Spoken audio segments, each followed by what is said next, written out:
Hey, Mike Mueller, mortgage broker, San Francisco Bay Area. I want to cover a couple of different things. HR 3221, the new law that's been signed into existence, has a couple of things. It has a lot of things in it, but a couple of things keep coming up, and I got to cover them. For first-time home buyers, $7,500 tax credit. Now, what that means, that's not a tax rebate.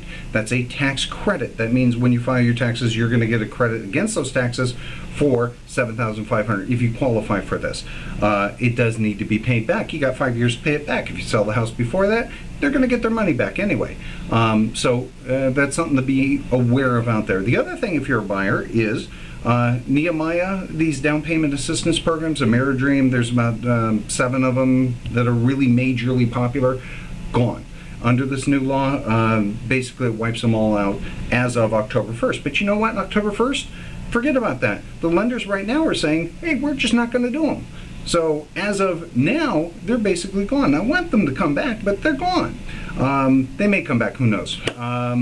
Reserve requirements. If you're buying a second house, an investment property, a vacation house, whatever you're buying, if it's not your principal residence, under this new law, if you have less than 30% equity, let's say you put 20% down, oops, you need, and that's not a bad thing, that's what you need to do to buy it, but you need to have now, under this new law, 6 months worth of liquid reserves for all the properties that you own sitting in the bank that you can prove. That's liquid reserves. So you need to think about that. And if that changes how you buy your property, you may want to put more than 30% down so that you have that equity. In that case, you only need 2 months.